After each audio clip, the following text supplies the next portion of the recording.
Bem-vindo ao primeiro e único podcast de gineco. Pra gineco. De gineco para dermato. Porque hoje as convidadas, né? Aliás, uma ginecologista e uma dermatologista. E a gente fez questão de trazer duas especialistas para a gente falar de uma coisa que ficou esquecida, né? Tanto para o dermatologista quanto para o ginecologista, que é a vulva. E a vulva é recoberta por pele. O dermato é especialista em pele, mas o ginecologista também conhece muito de vulva. Então a gente trouxe aqui para um papo leve, descontraído. Quanta coisa a gente pode falar sobre a vulva, né? Duas especialistas, Luciana Nazajon, ginecologista, mestre em ginecologia pela UFRJ, doutora Maria Esther Santos, dermatologista. É um prazer tê-la aqui para um papo de gineco para dermato, com a anuência da gineco. É. Vamos lá, queria que você se apresentasse, fique à vontade.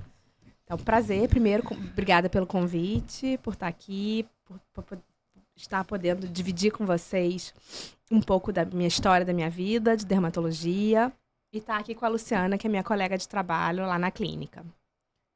Então, eu me formei na UFRJ em 2000, há 24 anos atrás, e fiz dermatologia.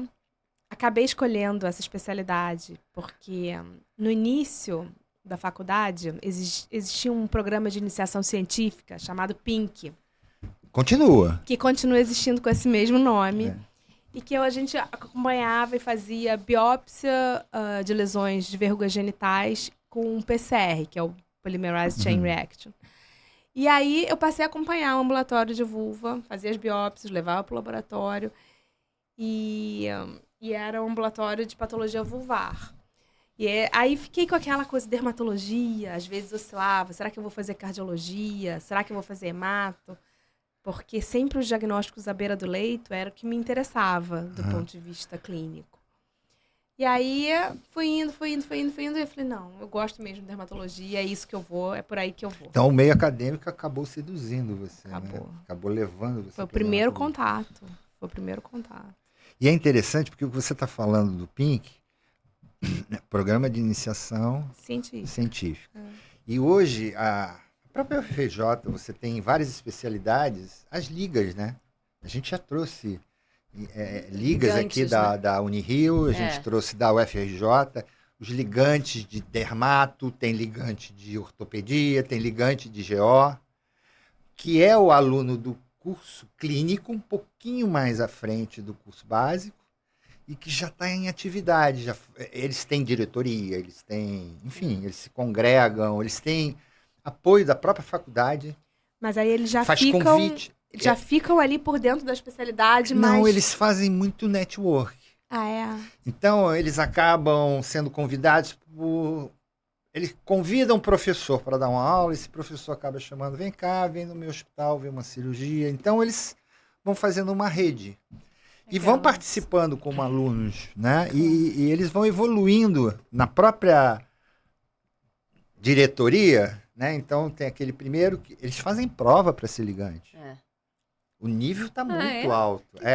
Prova... Não disso, não. Hoje em dia ele pode desistir da liga de GO para entrar na liga de cardio. Isso ele pode fazer.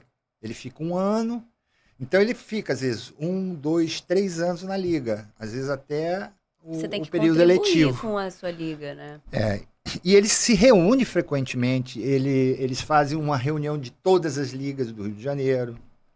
Fazem um grande congressinho, entendeu? Então, eles vão começando a ter uma atividade acadêmica, mas... Porém, mais prática, né? Exatamente, mais porque eles são convidados. Exato. Né? Então, o que você faz é o que hoje muitos estão fazendo, né? Eles ficam naquela indecisão do que escolher, do que fazer. Então, eles entram na liga para poder ter acesso a um hospital, para poder ir à beira do leito.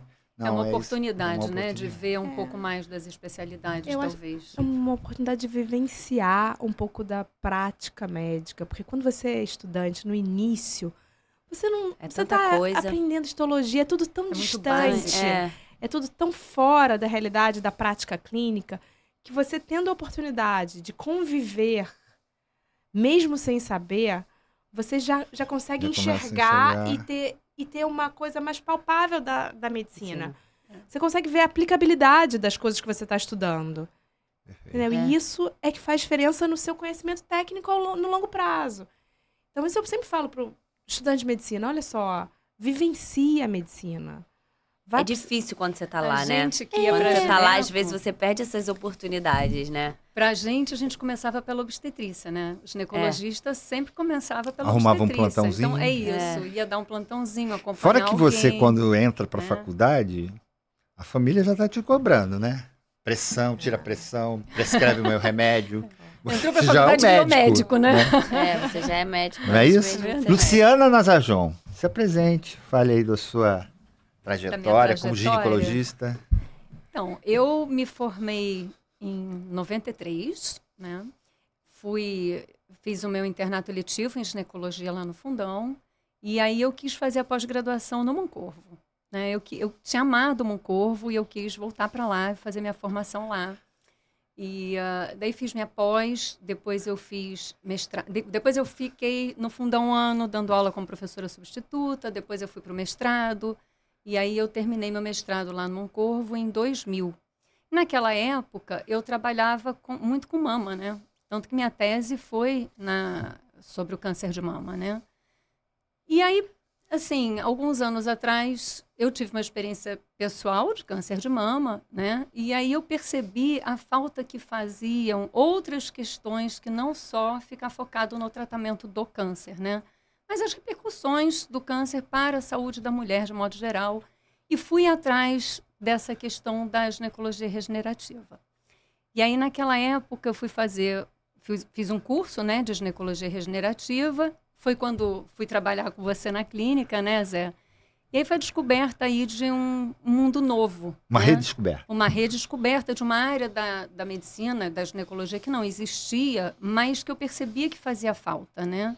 Que havia demanda, mas não havia um nome, né? Isso. Provavelmente era a demanda dos pacientes, mas não havia uma nomenclatura. Aonde achar? Cadê a pessoa que atende? Eu demorei um pouco para entender, para encontrar. Tanto que, inicialmente, eu tinha me inscrito num curso de laser só. Aí veio a pandemia, não pude fazer o curso que era em São Paulo. Lembra e aí do papo que a gente teve? estava conversando e eu estava vendo o curso do Zelaquete para fazer e você falou para mim, vai fazer o curso do Zelaquete. Eu falei, eu tinha acabado de descobrir que ele existia. Exatamente. Tem uma dermatologista paulista que sempre fez, a Shirley Borelli, ela sempre fez o atendimento estético da vulva. Sempre falou. Isso eu era residente, ela já falava, a gente precisa... O corpo e a vulva precisam ser nossos. Ela sempre falava isso.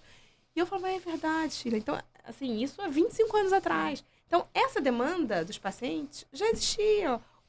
Alguns já eram visionários, né? Entendiam o que ia acontecer. Entendiam o apelo emocional do doente. O doente quer ser tratado, né? Ele quer... Uma mulher menopausada, ela quer regenerar. Ou seja, ela quer ter... A funcionalidade em dia. Qualidade de vida. Qualidade sexual em dia. A pele bonita. Não quer ter a virilha escura. E a gente vê muito a desvalorização dessa queixa, né? A mulher que chega lá, ela já passou, às vezes, por um outro médico. Ela já fala, isso me incomoda. E a pessoa deixa aquilo passar batido, né? Porque, primeiro, existe preconceito em relação a isso, né? O tratamento dessas queixas. E, segundo, muita gente não sabe lidar mesmo, né? Com essas questões. A gente estava tendo um papo aqui no nosso making off e que me chamou muita atenção e que eu concordei. Você falou, né, Maristel? Da nova especialidade, uma nova. Não tinha. Será que é uma nova especialidade? A gente falou na Febrasgo, né, que ela não reconhece como uma especialidade. Mas independente desses rótulos, como é que você vê isso?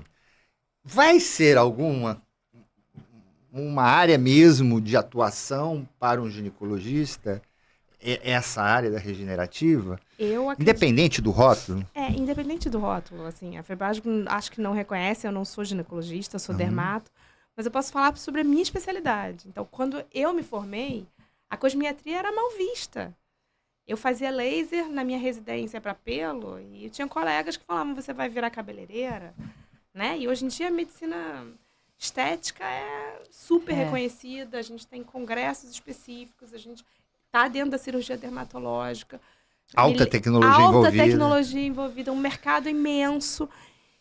Muita gente séria fazendo, com estudos científicos, com pesquisa clínica. Então, claro que era uma demanda dos doentes. O que é demanda de paciente vai ter ensaio clínico, vai ter medicina baseada em evidência e vai ser feito com seriedade.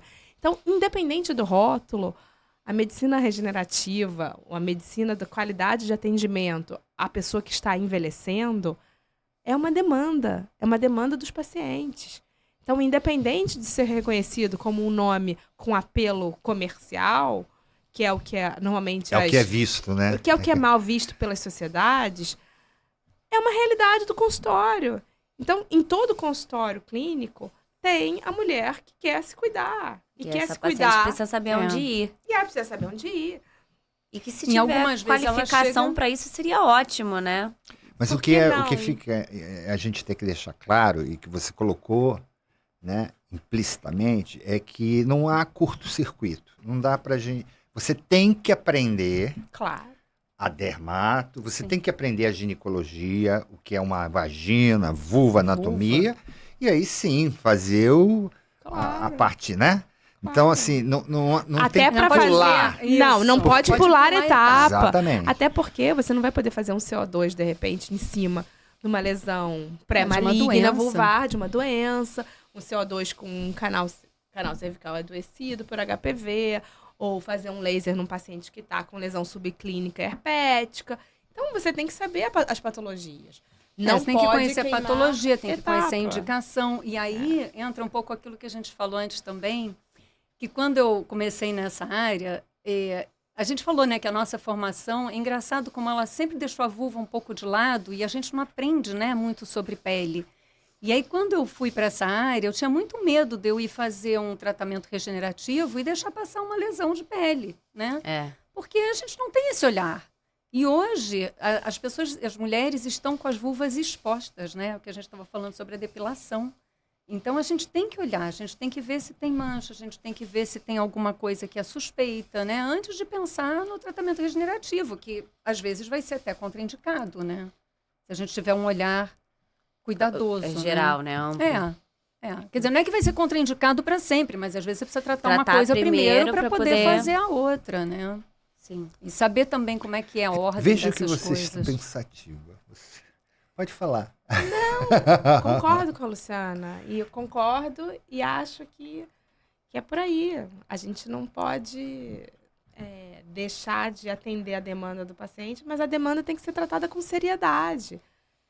Que eu acho que essa a questão que você falou do comercial, as pessoas perdem um pouco a seriedade para aquela questão em si. Eu acho que as pessoas acham que a gente está visando só a parte comercial do negócio. E não, você vai empurrar um tratamento que não tem... Como se fosse isso. É isso que eu acho que as pessoas pensam que é. E na realidade, não. Na realidade, você está ali, primeiro, né, tratando de uma forma ampla, sem pular etapas, tudo, né, estudando aquela área, pele, tudo, para tratar de forma correta uma queixa de uma paciente, que é uma queixa. Eu vou contar ela não é só estética, ela não é só comercial. Não, ela é real. A gente atendeu uma paciente semana passada. Eu ia falar desse caso. Eu vou falar, porque foi um caso assim que até me emocionou. Era uma paciente menopausada com 2 anos. Não, um pouquinho mais. Ela entrou na menopausa cedo. Uns 4 anos de menopausa. A principal queixa dela era a atrofia dos grandes lábios que ela apresentou no período da menopausa e do climatério. E ela queria melhorar aquela região, do ponto de vista estético, porque com a atrofia, ou seja, com a diminuição dos grandes lábios, ela estava tendo um aspecto estético pior, porque os lábios menores estavam ficando mais expostos. E estava com uma flacidez, uma flacidez de tecido, um escurecimento. A gente resolveu preencher, a gente fez um procedimento em conjunto, né, Luciana? A gente colocou 4 seringas de preenchedor. O resultado estético imediato ficou ótimo. Quando acabou o procedimento, que a gente tirou uma foto do antes e depois, ela chorou de emoção. Mas ela chorava. E ela falava, muito obrigada por você estar me devolvendo a oportunidade de eu ficar bem comigo mesma. Eu tô indo pra minha viagem. Ela ia viajar. Essa é aquela daquela viagem que a gente... Eu vou fazer uma viagem com meu marido e eu tava me sentindo mal de me expor. Então, qual é o impacto que isso tem na vida sexual de uma mulher por volta dos 50 anos? O impacto da autoestima. É muito forte para você negar isso para um paciente. Então, isso não é comercial. Eu não vendi ali 4 seringas de preenchimento. Eu vendi uma vida sexual ativa para ela. Na cabeça. Qualidade de vida. Ela poder recuperar uma coisa que era autoestima. Entendeu? Isso não é feio. Isso é você atender o paciente como um todo. É ouvir a queixa do doente. Sem preconceito, né? Sem preconceito nenhum. Qual o problema? Por que o paciente pode fazer uma rinoplastia, uma mamoplastia, pode ir lá fazer um detalhezinho que incomoda no rosto e não pode fazer a vulva, né? Que tem a ver com, eu acho que com essa autoestima dela, com a vida sexual dela, com ela se sentir... O feminino dela. Eu acho que a gente também sofre com algumas pessoas da área da própria ginecologia que falam... são meio que contra esses movimentos, essa nova do, tendência. Do tipo assim, gente, vocês não podem tratar isso como se fosse normal. Não tô falando exatamente desse caso específico, mas assim, a vulva de todo mundo é bonita. Vocês têm que normalizar a vulva dela. Se ela falou alguma coisa, você tem que tentar confortar ela, não pegar e botar um procedimento. Confortar de que aquilo ali é lindo do jeito que é. Há um conflito. Existe um conflito. Porque eu acho que as pessoas têm medo dessa coisa, assim... Agora é moda ter um lábio gigante. Então, todo mundo injeta muito no lábio. Agora é moda ter peitão, todo mundo bota silicone. Agora é moda, né? Então, assim, realmente o modismo é uma coisa que a gente tem que tomar cuidado, porque as pessoas não são todas iguais e não precisam ser todas iguais. Mas você recusar um tratamento para uma pessoa que tem uma queixa real, que está sofrendo com aquilo... Que incomoda... É um preconceito de quem está tratando, né? Mas é que eu acho que existe também esse lado da própria área da ginecologia, que eu já ouvi falar, amigas minhas falarem assim, gente, todas as vulvas são diferentes, as vulvas são lindas, aprecie a sua do jeito que ela é, você não precisa de estética, você não sei... Não é sobre isso. Não, então, essa queixa que você está falando da normatização de todos os padrões é um pensamento contemporâneo e real. Que tudo bem, ok, tá tudo certo. Só que falta um pouco de conhecimento da pessoa que está tendo essa fala de entender que o ácido hialurônico tem uma função de hidratação. Também. Não é muito Não é muito nessa linha. É uma questão que as pessoas estão tentando falar, é para as pessoas se aceitarem do jeito que são. Então, a pessoa tem um lábio menor, enorme, aquele aspecto para fora. E ela tem que ela tem que ficar satisfeita com aquilo. Elas só não entendem que, na realidade, a gente não tá ali para olhar e falar assim... Para julgar o que ela quer. Você quer continuar com isso aqui não é legal. Não, a pessoa, ela já vem trazer isso. Ela já Você vê como a gente está atrasado, né? Em Londres tem no mural das vulvas. O mural das vulvas, né? São 100 vulvas em gesso. São 400, eu acho. Não, é mais. Acho que são 400. São 400 uma vulva vulvas. Do lado da outra. É um artista plástico que... Eu já vi. Que faz... Expressou a ideia bem legal. Sim, das diferentes formas. De como as diferentes formas são importantes, naturais, tem que ser. Né? Então, assim, são pensamentos, né? Mas o que comanda isso tudo é o cliente. Exato. Isso que a gente tem que entender. E se você tem habilidade e competência, se você conhece o ácido, se você conhece o pH, se você conhece... E pode entregar um bom resultado, não há nenhum problema. Sim, como tudo em medicina, você tem que conhecer. Você Exatamente. tem que saber o que você está então, fazendo. Assim, né? vai ser sempre momentos de batalha. Você imagina eu vou dizer aqui um número, mas há 100 anos, menos talvez, 80, uma cirurgia plástica, como é que era ela vista, né? As pessoas que hoje falam assim, você tem que se aceitar com esse seu nariz torto ou grande, hoje ninguém mais recrimina uma cirurgia, uma rinoplastia, ninguém mais fala. Mas antigamente era. Mas antes era. Então, eu acho que isso vai chegar no momento de se equalizar, não haver reclamações. Você tem aquela queixa em você que você olha e fala assim, nossa, eu acho meu nariz torto, eu quero. E vem aquela pessoa e fala assim, ai, você é lindo, você tem que se aceitar. Caraca, eu quero. Isso me incomoda, isso abaixa minha autoestima, faz eu não tirar as fotos que eu quero, me incomoda. É interessante como é que a gente chega logo no ponto do conflito, né? A gente tá falando conflitos de interesse, porque se alguém fala isso, alguém de uma sociedade, olha o impacto que isso tem, né? Então fica aquelas brigas, né? Sim. E os médicos, alguns atrás desse, mas isso não é o que é importante pra gente. A gente quer coisa bacana, bonita, aprender. E aí eu vou puxar aqui o assunto do aprender. Quando eu comecei com laser, você falou de Shirley Borelli, lá de São Paulo. Ela foi uma das, talvez... A maior dermatologista do... E usou muito fotona. Muito. Meu primeiro contato com laser, olha só, eu já era médico velho, foi num congresso de ginecologia, de uroginecologia, IUGA. Eu fui no IUGA, que é um congresso que fala basicamente de cirurgias vaginais, incontinência urinária, tem ginecologistas e urologistas. E os maiores stands nesse congresso foi em Dublin. Era Fotona, era Deca, eram os grandes lasers da Europa. E um dos representantes da América Latina já conhecia a clínica, sabia que eu trabalhava no hospital universitário, eu não sei, ele me cantou, vou botar 6 meses o aparelho lá na sua clínica. Dia 14 de outubro de 2014, chega um aparelho na caixa. Um Fotona? Um Fotona. O Fotona, o Smooth, né? O bem basicão. O primeiro de todos. E a Cláudia Pindal teve 2 vezes na clínica que fez os protocolos todos para ginecologia. E foi quando eu comecei a aprender. E eu, na minha trajetória, hoje eu faço quase que brincando, não tenho mais aquele... É facilmente reprodutivo, tudo, enfim. Mas eu tive a necessidade de entender pele. É isso que eu falei.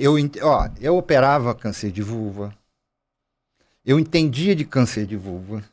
Mas eu não entendia da vulva normal. Da cor da vulva. Da pele, da do tipo de cor, de pele, de tipo... Não sabia. E aí eu comecei... E a Cláudia, ela é ginecologista e ela mexe com todos os protocolos para várias coisas.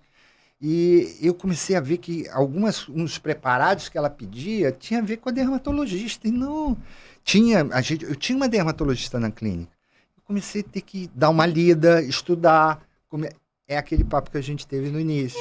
A gente precisa se juntar. Do conhecimento multidisciplinar. Exatamente. Porque quando a gente se junta, é melhor para o doente. Né? Você soma... Lógico, e aí eu queria que você falasse sobre isso. Então, você tem hoje uma clínica que você integra vários profissionais. Então, eu fui da FRJ, fiz minha graduação lá, fiz minha residência lá.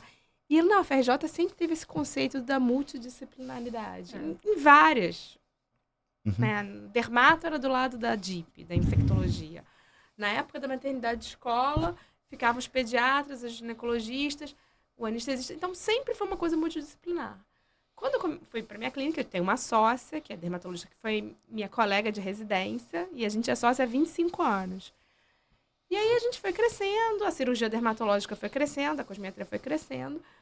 E lá pelas tantas eu vi a necessidade de ter um cirurgião plástico dentro da minha clínica, porque as cirurgias de câncer de pele estavam aumentando, eu achava que, nossa, tem um limite do que eu posso fazer e do que eu vou fazer melhor se eu tiver um cirurgião plástico comigo. Aprender, né?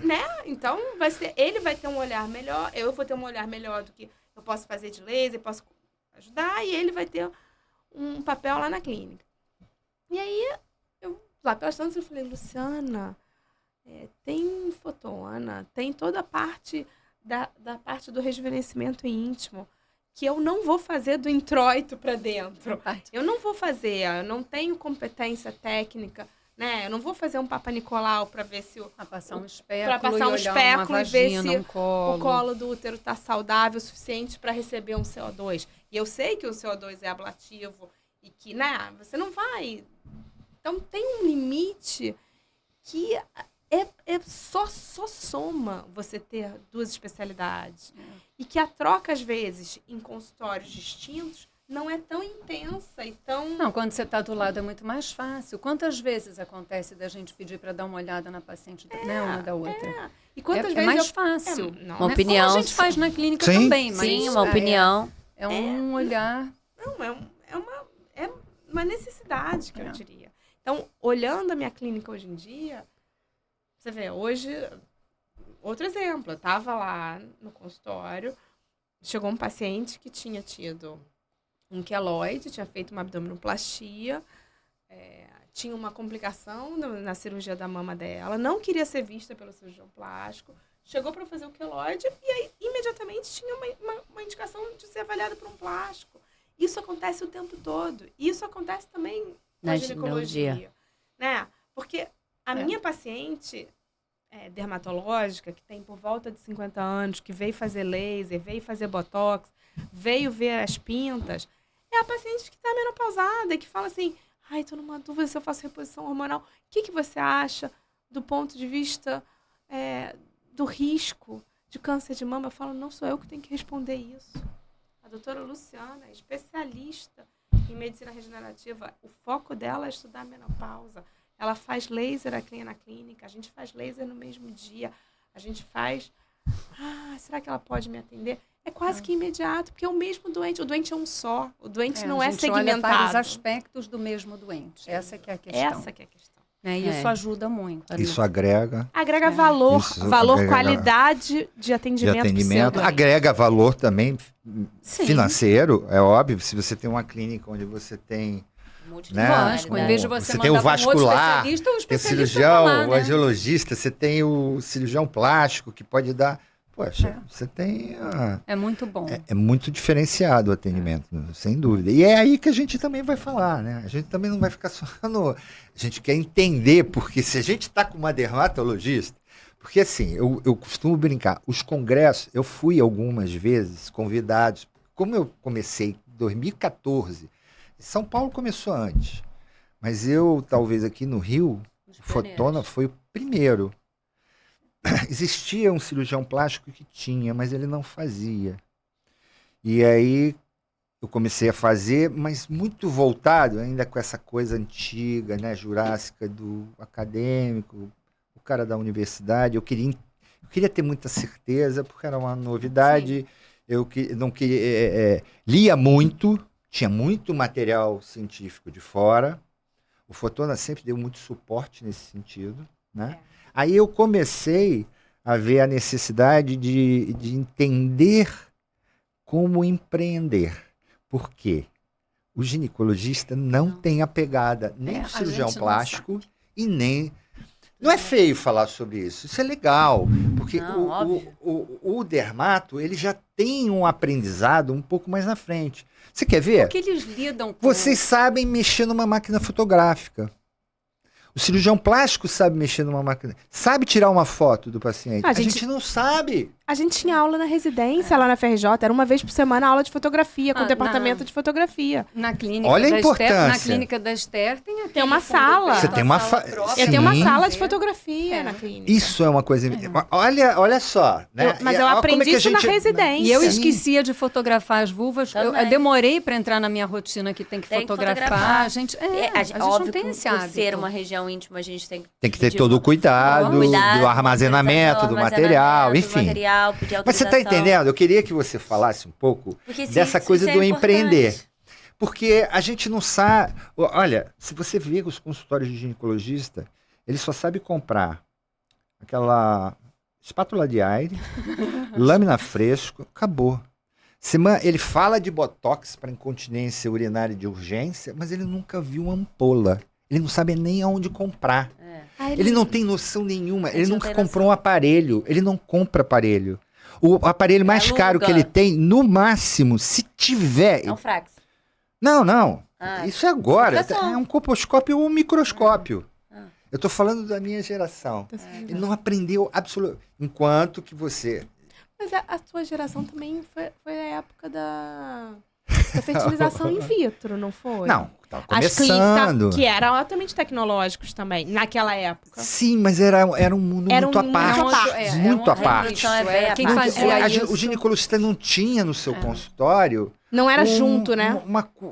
Ele não via aquilo como... Eu estou falando de comercial agora, tá? Eu não estou falando agora. Sim. Como empreender em algum... Bom, eu tenho toda a habilidade e competências de um ginecologista, seja um cirurgião, um bom endocrinologista ginecológico, mas não sei fazer negócio com o que eu sei. Eu vou dar um exemplo de uma amiga minha. Ela foi num dermatologista e aí a dermatologista dela... Óbvio que existem extremos, tá? De dermatologistas, eu acredito. Mas assim, a dermatologista dela fez assim: esse aqui pra você é um plano anual do que você tem que fazer no seu rosto. Uma lista de coisas. Mas se você não conseguir fazer o plano anual, tem um plano semestral. E aí também deu outra lista de coisas para ela poder ver, se guiar o que ela pode. Essa dermata, ela sabe empreender em cima daquilo. Ela fala, ó, o que você puder fazer, mas para você chegar no resultado que você quer, você precisa disso tudo. Não adianta só fazer um botoxzinho. A gente, por exemplo, quando a gente vai fazer algo na região íntima, a gente fica muito preocupado com aquele resultado, com tudo num geral, óbvio, vocês também, mas assim, para eu chegar num resultado perfeito, eu também preciso de um cronograma, como se fosse isso. Eu vou precisar estimular aquilo ali com laser, mas vou precisar botar um pouquinho de ácido hialurônico, mas vou precisar também fazer um peeling naquela região para chegar... É como se fosse um planejamento anual, mas eu não consigo dar esse plano. Olha só. A gente, não, ela entendeu o que a gente quis. A gente faz essa proposta, mas a gente tem essa dificuldade. A gente tem essa dificuldade. A gente não faz a dificuldade de entender a coisa como um negócio. Como um negócio. Né? Vocês começam a comprar aparelhos de 500 mil reais, 600 mil, assim do nada. Isso é uma Fazem questão. Grupos. Eu não estou falando mal, não. Eu comecei a fazer grupo. Ótimo. Quando ninguém fazia. Aí as pessoas dizem, mas você vai confiar numa pessoa que não... Eu falei, gente, é todo mundo confiável. Aqui, nós somos dermatologistas, a gente vai dividir o risco. Nós somos, assim, tínhamos um grupo grande, a minha residência. A gente fez grandes amigos.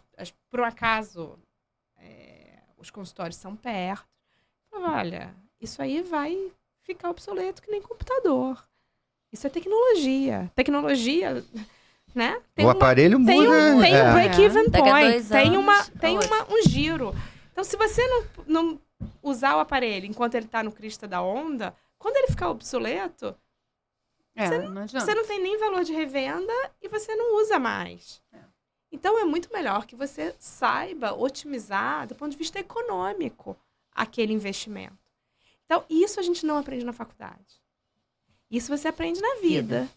Você aprende olhando e tendo algumas noções matemáticas que a gente não aprende na faculdade. Mas esses modelos do dermato, eles já estão mais ou menos prontos. Então, o que eu ia dizer? Que a dermatologia... Não. Eu vejo assim, viés que vocês têm. Não estão. Assim, não estão. Na verdade, comprar em grupo... Nossa, me lembro quando eu comprei o Harmony em grupo. Foi o meu primeiro aparelho. E as pessoas falavam, isso vai dar errado. Eu falei, que vai dar errado? Minha amiga de residência, como dividir por 3, todo mundo tem consultório no Leblon. Vamos arrumar alguém para transportar esse aparelho tranquilo. Não existia, na época, não existia transporte de aparelho. Eu chamava um taxista, botava o aparelho e falava, leva daqui, 4 quadras ali no consultório da doutora Paola. E levava o Harmony com 80 quilos. Descia eu e minha secretária, botava na mala e ia. Hoje em dia tem 2 ou 3 empresas que fazem o transporte de laser. Você tem os seguros que funcionam para o transporte. Você tem os contratos que defendem. E as próprias empresas estimulam você a dividir. É que eu acho que na dermato, quando você vende quando a pessoa está te vendendo um aparelho, né, enfim, elas te dão muita segurança de que aquilo ali se paga. Do retorno. Retorno. A nossa, a gente ainda sente aquela dificuldade de acreditar que aquilo ali vai se pagar. Mas sabe o que eu acho? Porque eu acho que é uma questão também já existe uma cultura de que a dermatologia trabalha com equipamento. Sim. Então, você vai no dermatologista, você tem uma expectativa que vai ter uma luz pulsada, que vai ter um laser, que vai ter, hoje em dia, já ultrassom. O que ela tem para me fornecer? Isso. Qual então, o melhor aparelho? Você vai lá, você quer ouvir esse diagnóstico. Olha, para você, uma sessão disso, 2 daquilo, 3 daquilo, e você faz o orçamento. Cabe no orçamento, vambora fazer. Eu preciso disso aqui tudo. Para ginecologia, a gente ainda não tem isso. A gente hoje, quer dizer, você poderia trabalhar com radiofrequência, com laser, com ultrassom microfocado. Tem muitas coisas disponíveis, mas a gente não consegue vender dessa maneira, porque as pessoas não vêm para a ginecologia pensando que você vai ter esses recursos todos. Elas querem uma solução, mas elas não estão pensando que elas nem vão sabem a diferença na ginecologia de cada aparelho. Mas exemplo, nem na dermato. Você imagina, tem que explicar 30 vezes. Você tem que explicar. E às vezes elas ficam perdidas. Mas olha só, mas tá eu vou produzir tudo isso para produzir laser. Colágeno? Mas, e como cada um funciona? Aí eu falo, não, esse funciona assim, esse é um Herbel, esse aqui é um CO2, esse vai estimular através do calor, esse vai estimular através do ultrassom, esse vai estimular através de uma substância, que pode ser o ácido polilático ou pode ser a hidroxiapatita. Então, é óbvio que eles não vão, numa consulta de 1 hora, entender a diferença entre que cada procedimento produz de colágeno. Mas ela tem que sair dali entendendo que ela precisa fazer a poupança de colágeno. E que existem várias formas de você chegar lá. Você pode chegar pelo atalho, você pode chegar pelo... Você pode chegar pela associação das tecnologias... E você pode chegar com injetável. Então, assim, é a soma dos fatores. Qual vai ser a melhor encaixe do quebra-cabeça? É individualizado. Isso aí não é receita de bolo. Aí tem um pouco do que você acha o ideal. O fator determinante é a experiência. Experiência você se tornou experiente, você vai ver, vai saber o que fazer. Experiência clínica. O quanto... Aí vem o lado comercial. A paciente que tem recursos ilimitados e fala, eu quero ter o melhor colágeno do mundo, ela vai fazer todo o arsenal que você tem na sua clínica. A paciente tem recursos mais limitados, restritos, você vai ajustar. Você vai falar, olha, a gente vai fazer esse procedimento que é disponível. Quanto você está disposta a investir para você ter um resultado? Eu estou disposta a investir X.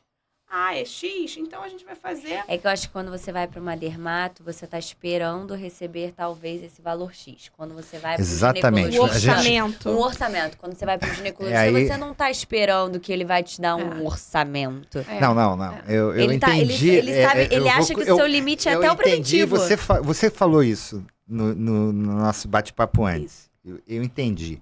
O grande diferencial é que quando alguém vai procurar um dermatologista, ele já está propenso ao custo que vai aparecer se ele quer alguma coisa no sentido da cosmetria. Então ele já vai pegar. Estética, você só vai fazer, você vai só orientar o que é melhor, quais são os valores. O ginecologista, ele tem que vender a ideia. Ninguém vai Eu digo isso porque eu passei de um tempo para cá, principalmente depois da pandemia. Eu mantenho as minhas clientes que me procuram como ginecologista anualmente para fazer o seu preventivo, do modelo antigo.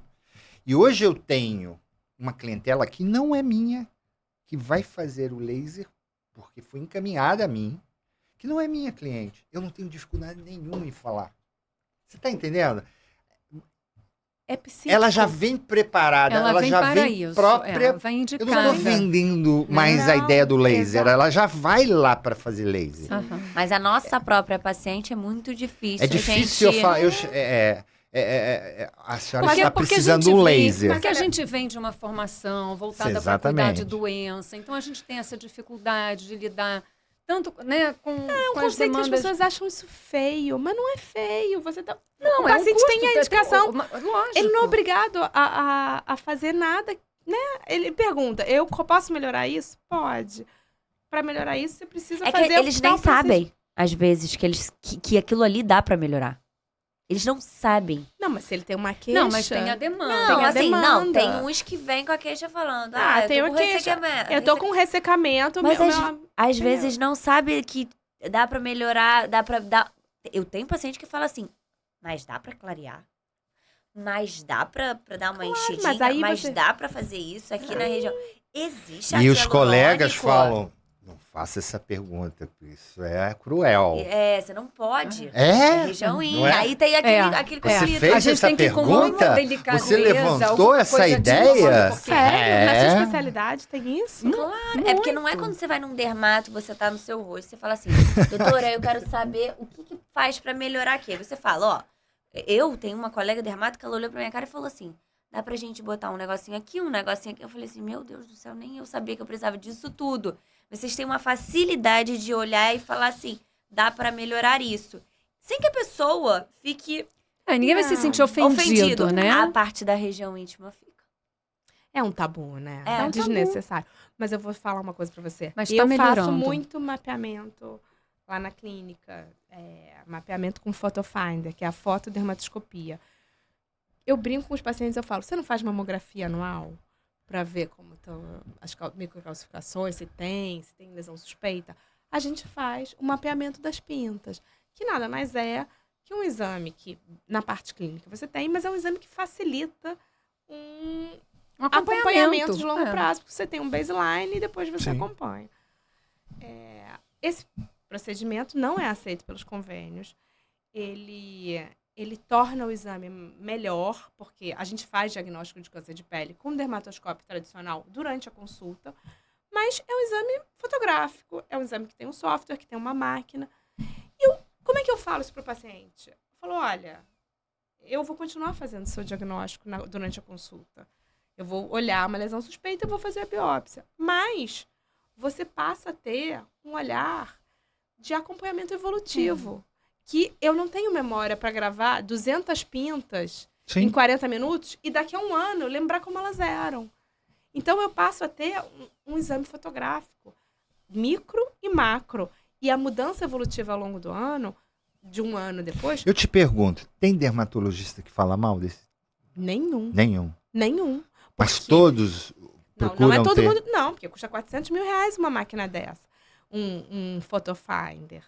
Não, o que eu digo assim, não é falar mal do método em si, porque ele já deve ter sido consagrado. Consagrado. Eu digo assim, por que não faz com dermatoscópio comum? Eu tenho uma professora antiga, que é muito querida, lá da FRJ, e que outro dia eu liguei para ela e falei, nossa, tô fazendo muito mapeamento.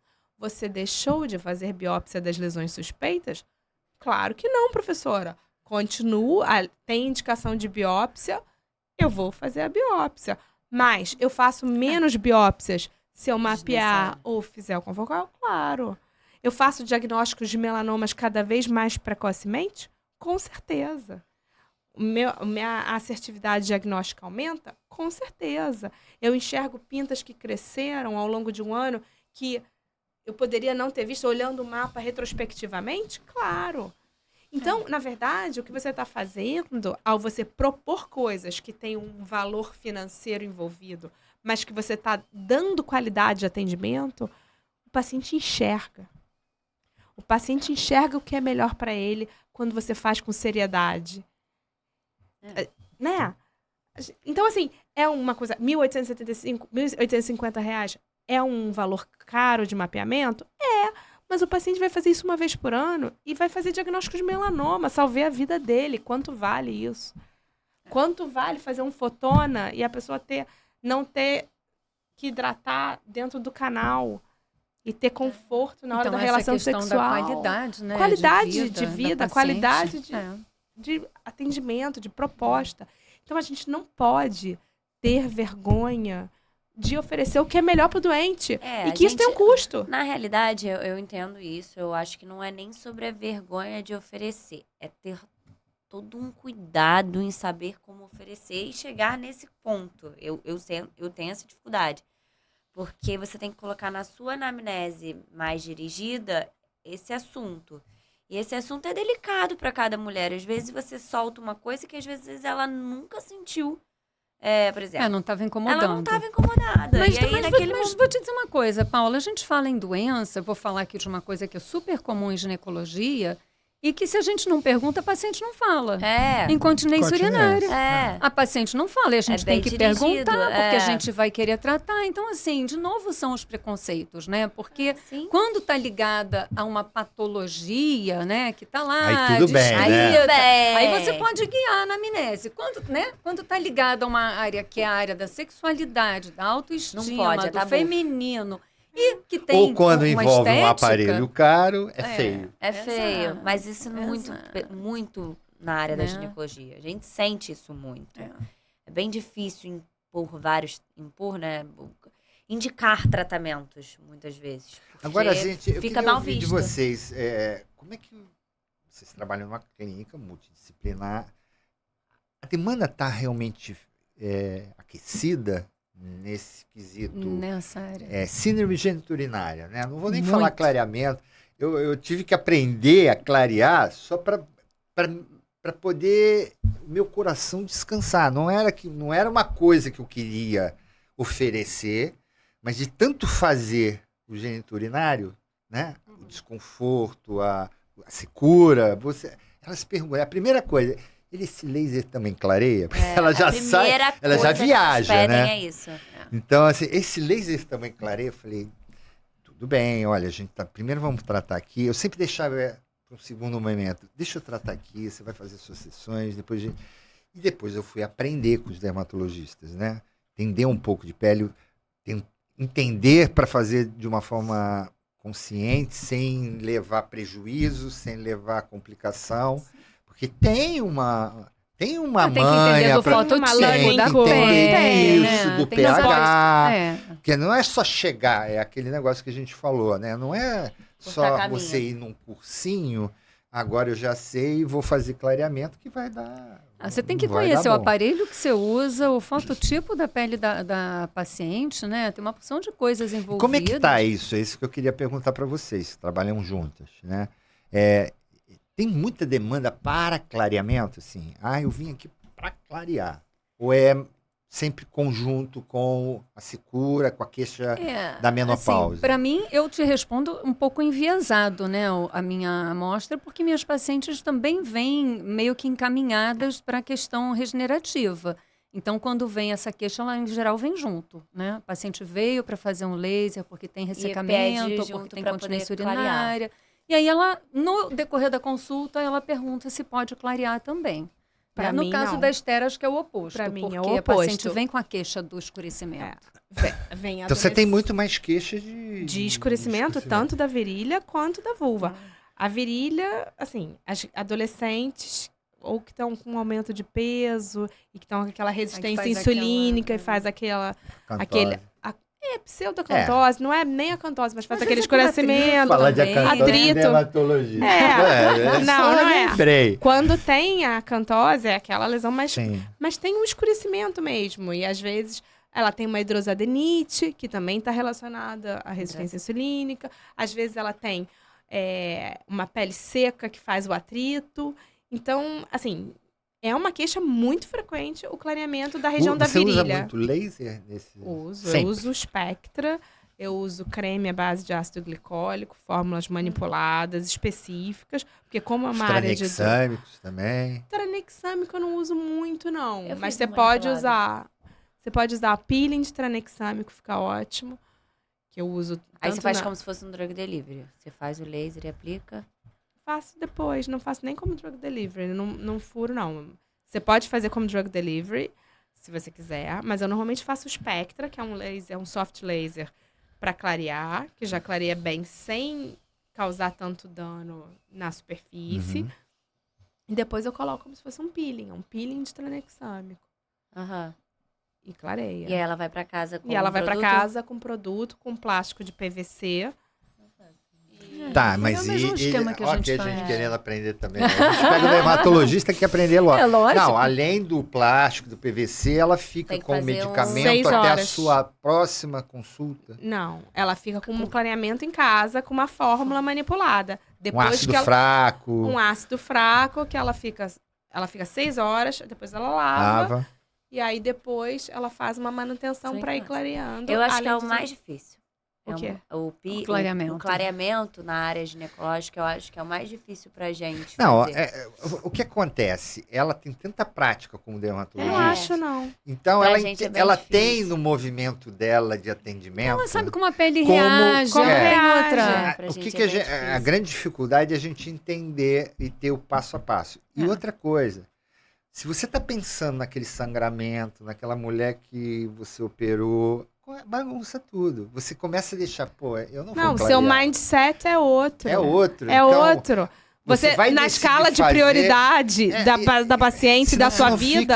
Você não fica à Ela também vontade tem um para aparelho aprender. próprio pra isso. Não, eu tenho né? vários para clarear. Eu É. tenho na clínica para clarear, eu tenho Harmony, eu tenho Spectra, eu tenho Fotona, então você tem várias tecnologias. Aí para uma você vai usar de um jeito, para outra você vai usar para É outra. isso que eu Como falo é que o da questão ginecologista de vai você entender? conhecer o tipo de conhece o pele aparelho. e poder prever mais ou menos, de acordo com cada Resultado, aparelho, o tipo de isso. resultado, né? Então, a gente não tem essa formação, né? Então, para a gente, essa paciente que a gente tratou, né? A gente acabou de fazer Aí eu falei, o preenchimento, ela falou, se você quiser, eu tô com o aparelho aqui, eu posso fazer um clareamento. Spectra, vamos fazer? Vamos. Vamos. A Mas paciente assim, queria tudo, ela queria tudo. Aproveitando entendeu? aqui que a gente tem uma especialista, esses produtos agora nacionais parece que tem vindo com força, entrando muito nessa área da ginecologia, vários. né? Eles são de boa qualidade, você vê, né? Olha só. Porque agora você tem, não vou falar em genérico, porque não é genérico, mas porque ela deve usar os mais você top tem a linha. hidroxapatita, você tem o polilático, você tem os ácidos. Por exemplo, eu vou falar que a Renova é uma empresa que hoje está muito junto do ginecologista. A gente vê, né? Eles dão treinamento para Dão ginecologista. treinamento para ginecologista. Eles entraram muito nessa, viram essa Patinho. necessidade e o produto, como é que você, como dermatologista você já é bem velhinha na dermatologia, né? Como é que você vê isso comparado a Olha só. o Sculptra, Eu né, acho que são o produtos Sculptra de alta é qualidade. imbatível. Eu falo com qualquer dermatologista, ninguém consegue barrar o Sculptra, né? Todo mundo... Eu adoro o Radiesse. E Radiesse E também. Radiesse são dois bioestimuladores. São coisas diferentes. Assim, Radiesse e Sculptra, eles não volumizam. Eles melhoram a produção de colágeno. Então, é um conceito diferente do que quando você quer volume. Então, na região genital, quando você tem atrofia dos lábios, você quer volumizar. Então, para volumizar o lábio, você tem que estruturar o ácido hialurônico. Agora, você tem aquela vulva flácida e tem a área ao redor que você precisa dar um tightening, uma firmeza, aí você tem que fazer bioestimulador, ultraformer, fotona, lasers ablativos, para que a pele faça assim. Isso chama tightening, ou seja, um endurecimento, um turgor. Uma coisa é você volumizar. Eu quero, né? Eu vou preencher, eu vou fazer. Aquele esquema que a gente aprendeu, que você faz o preenchimento, e aí nas bordas você usa, às vezes, um bioestimulador melhor, né? Dá uma sustentação na pele. Era um ácido hialurônico que eu cheguei a comprar um pouco, lá quando ele iniciou, comprei. Agora, os estudos que ele tem e o respaldo que a indústria, a Galderma, a Allergandão, com os outros ácidos hialurônicos, não se compara em termos de respaldo, Sim. porque nós estamos, hoje em dia, na era de que, se tiver algum problema, você tem uma judicialização da medicina. E quando você faz qualquer coisa de estética, você tem um compromisso com o resultado. Então, isso é sabido tanto na prática clínica como no entendimento jurídico. Sim. Então, se você vai fazer uma plástica ou se você vai fazer um procedimento estético dermatológico ou um procedimento estético ginecológico, você, por definição... o compromisso é com o resultado. O compromisso é com o resultado. Você usa algum termo de consentimento? Eu uso, mas eu tenho dificuldade em pedir para o paciente assinar. Eu uso, mas eu falo assim, é cirurgia plástica, com certeza, é uma cirurgia... Olha, mas eu falo sempre da possibilidade. Olha, você vai fazer isso, Mas tem risco de fazer hematoma. Quantas vezes faz hematoma? Quanto mais jovem é o médico, mas a gente tem que falar. Eles estão muito mais habituados, essa geração jovens, do que a nossa. Né? Para qualquer procedimento. Para eles Embora hoje eu já faça. O faça... de vocês é boca a boca. Não, olha só. Meu paciente confia em mim. Então, é isso. Do meu pai também confia. Se eu falar assim, olha só, por favor, você faça isso. Ele confia porque ele tem uma história comigo. Ele tem uma história de 20 anos. Sim. Que eu fiz diagnóstico disso, que eu passei por aquilo. Entendeu? Então, se eu falar pra ele fazer, eu falar, olha, não vai ter hematoma, não vai ter... Tá tudo bem. Mas que é um paciente de primeira vez. Eu não conheço. Ele não tem uma história comigo. Ele vai fazer um procedimento, eu peço pra ele assinar. É o certo. Mas que eu tenho dificuldade em pedir, eu tenho. Eu confesso que eu esqueço. Você também tem? Eu esqueço. Eu sempre tive, porque isso é uma coisa muito nova para mim. Conversar, esclarecido, risco. Mas é uma coisa que hoje eu já coloquei dentro da minha área de atuação, porque há uma exigência independente se eu conheço muito ou pouco. Exato. Hoje faz parte da boa prática médica você, porque isso é um contrato, na verdade. Né? A gente tem muito... a prova o nosso de que você contrato é um contrato diferente, aquele lá de trás.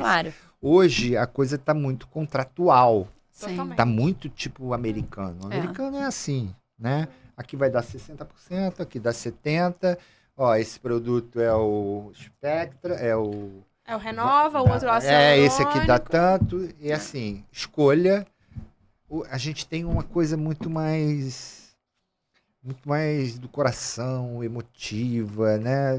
Você acaba abrindo mão do contrato, do número da coisa, né? Que você outra tem coisa também é que o prontuário é eletrônico, né? Então, assim, para assinar o termo de consentimento é físico. Sim. Então, isso é uma outra dificuldade. Eu isso é uma questão. Você tem que imprimir, assinar, escanear, tem que guardar aquilo ali. Então, assim, você tem que imprimir, você tem que pedir o paciente assinar e depois você tem que guardar ou fazer um PDF, escanear para botar no prontuário eletrônico do paciente. Então, assim... chato, fica um procedimento chato. Fica um procedimento burocrático que afasta emocionalmente, de certa forma, o doente, porque o doente já está ali. Olha, ele já fez o diagnóstico, você já fez a receita, você já passou o orçamento, ele já concordou com o orçamento, ele perguntou qual era o plano de pagamento, como ele ia poder dividir. Aí você fala, mas vai ter que assinar aqui, porque esses aqui são os seus riscos. Não. Aí ele se tiver que ler muito, então, aí ele começa e no final, o último é óbito. Não. E vou dizer uma coisa aqui para vocês que eu ouvi outro dia de um advogado trabalha com a área de saúde. Ele falou, não adianta nada você dar o consentimento formado, o paciente assina aquilo ali, e depois ele vai dizer que ele não entendeu o que estava escrito. Você tem que ler junto com ele, fazer ele assinar e escrever, completar alguns... pelo menos antes. Tem que completar algumas partes para mostrar que entendeu o que ele leu. Alguma coisa assim. Então, gente, pelo amor de Deus, o que eu faço normalmente todo procedimento que eu vou fazer, eu sempre falo das possíveis complicações. Sempre. Olha só, isso nunca me aconteceu, mas é descrito. Pode ficar roxo? Pode, mas a gente faz com cânula. A chance de ficar é pouca, mas existe. Assim. E quando você vai falando com seriedade do que existe, mas que não acontece, ele assina mais fácil. Eu geralmente escrevo em prontuário. Conversado sobre os riscos. Expliquei riscos. Hemorragias, hematomas. Eu escrevo tudo em prontuário. Como aquilo ali é meu... A gente aprende isso na residência, né? Aquilo ali é meu documento. Tudo que acontece no hospital quando eu trabalho, eu escrevo em prontuário. Tudo. Porque eu acho que aquilo me respalda, mas né? A gente é mais velho que você, né? A gente é mais velho. A gente tem orientações gerais. Porque hoje em dia a gente... Eu acho que né? Vocês falaram, eu sou mais nova que vocês. O público tá muito assim o tempo todo. É o tempo todo mirando pra você, é o tempo todo tudo que você faz. Mas que filmando a consulta? Não a consulta. Não a consulta. Ela fala muito do hospital, né? No hospital que ela trabalha, na maternidade. Hoje, nossa consulta, não acho que tenha isso. Mas assim, se acontecer algo fora da curva, cai na net. As pessoas, elas estão o tempo todo fazendo muita mídia sobre isso. Então, assim, por exemplo, a gente entra no... A gente tá falando sobre mídia na dermato, em qualquer área. A gente entra no TikTok, supondo, cara, a quantidade de complicação, não só da dermato, mas de outras especialidades que não estão programadas para fazer algum procedimento e fazem. E as pessoas fazendo um relato daquilo ali e acabando com a vida de profissionais, sabe? Sério? Por conta disso. Então, assim, tá tudo muito porque exposto. A medicina tá muito exposta. De qualquer maneira, assim, a medicina não ser o compromisso que a gente tem com a estética, né? No caso da estética em si, a gente tem um compromisso com o resultado, mas a medicina, ela tem seus riscos, ela tem... Não existe procedimento médico sem risco, não né? Existe mais. Riscos não existem mais hoje em dia para as pessoas. Quando você... Não é... Eu já vi uma notícia de um cara que ele estava fazendo uma punção de uma criança, alguma coisa assim. Foi um e caso a criança horrível. foi uma fatalidade, a criança veio a óbito. Ele foi, não, acho que não foi esse não. Não sei se ele chegou a se... Foi sim, era um pediatra super... Cara, tinha 30 anos de prática.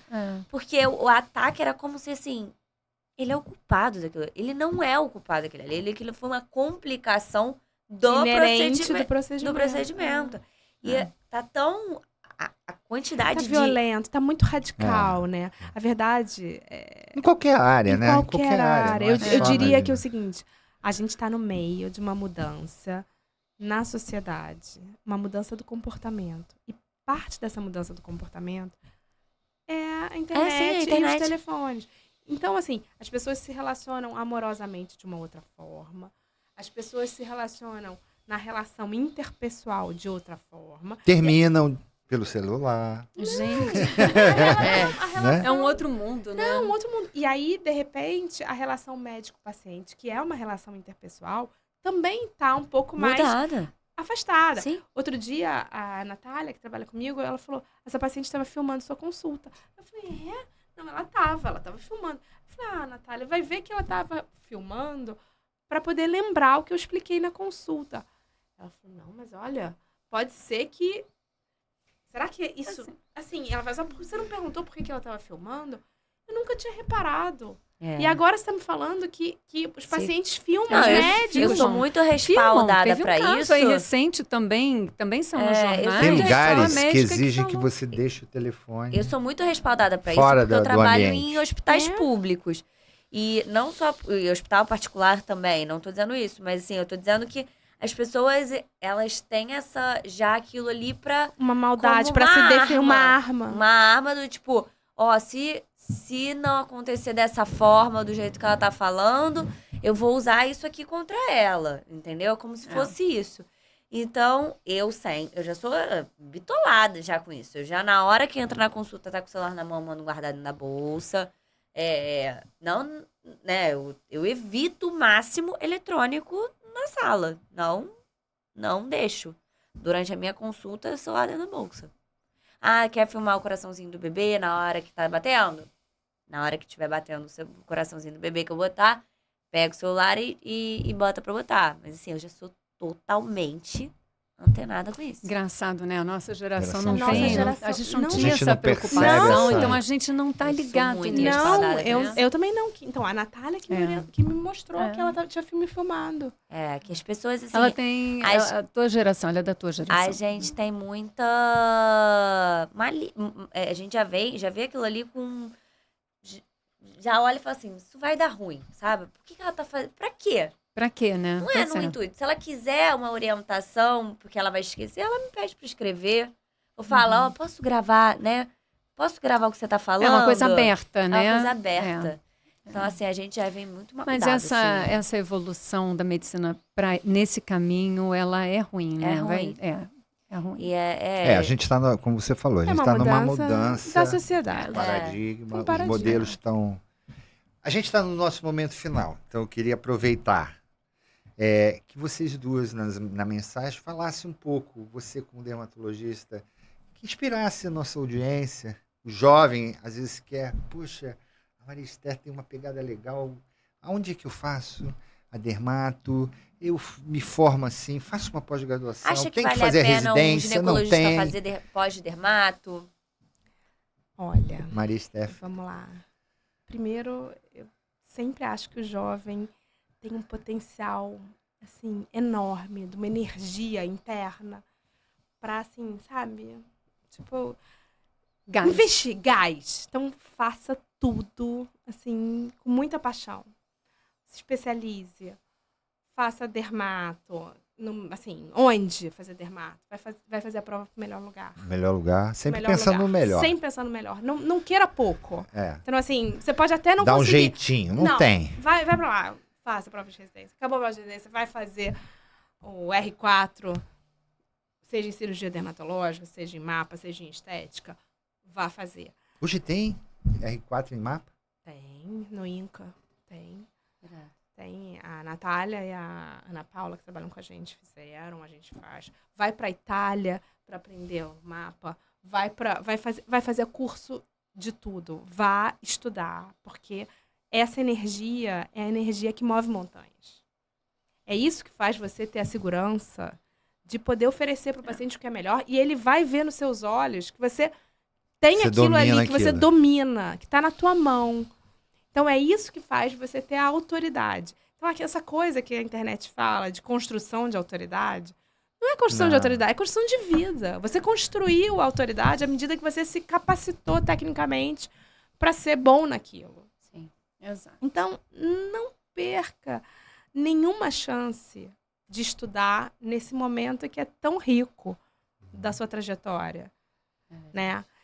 Então, assim, ginecologia tem várias subespecialidades. Então, tem obstetra, tem o fertileuta, tem a medicina regenerativa, tem as pessoas que vão fazer rejuvenescimento. Sim, mas eu acho que ela tem que ser um bom ginecologista primeiro, assim como o dermato tem que ser um bom dermatologista. Então, ele tem que ter um embasamento clínico. Ele tem que olhar para o doente como um todo. Sim. E aí, depois, ele vai fazer as coisas que são, né? Especialidade. O ajuste fino, o e polimento. O de interesse dele. E o de interesse dele. Né? Mas ele tem que estar com a base ali, ó. Muito afiada. Afiada. Não tem almoço grátis para médico. Isso aí. Eu acho que isso é fundamental. Luciana, mensagem final de uma ginecologista. Sua trajetória, o que você recomenda? Eu sei que você está indo para um congresso agora. Para o Congresso de Ginecologia Regenerativa enviou no final do mês. Trabalho para o europeu. Ano passado a gente fez um relato de caso. Gosta muito dessa área. Então, assim, queria que você falasse para o nosso público, que é de jovem, a gente...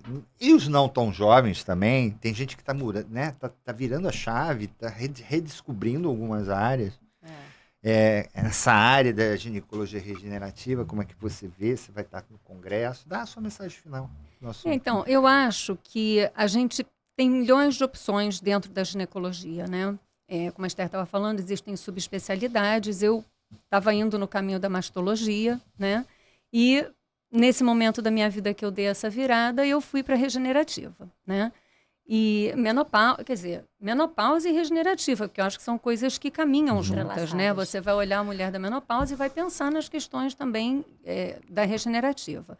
Então, eu acho que as pessoas que estudam, que correm atrás, elas sempre podem fazer uma coisa nova, né? Existem coisas novas surgindo e se a gente estiver ligado, antenado, a gente pode aprender outras coisas. Então, assim, essa mudança diária dentro daquilo que você faz, ela é possível, ela é interessante. Às vezes, ela traz muita coisa nova, boa, né? Mas eu acho que, além de estudar, de procurar, assim, porque é isso, né? Quando a gente gosta, a gente estuda, a gente vai atrás e a gente faz o caminho.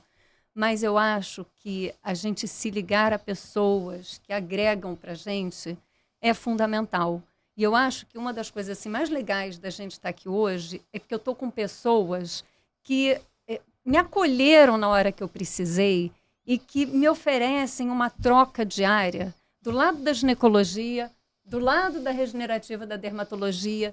Isso, eu acho que isso me torna uma médica melhor. Isso faz com que eu tenha um olhar mais amplo sobre as questões das minhas pacientes, sabe? Então, eu acho que a troca diária com os colegas, com pessoas de preferência podem ser da mesma especialidade, mas que façam coisas, às vezes, um pouco diferentes do que você faz, que tenham outra experiência. Isso é muito bom, sabe?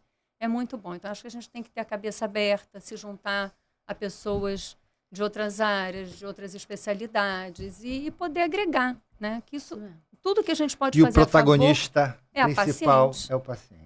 Tudo que a gente pode fazer para a nossa paciente, a gente deve correr atrás, né? Isso aí. Fechamos? Então, dá a mensagem final. O que a gente precisa? A gente precisa...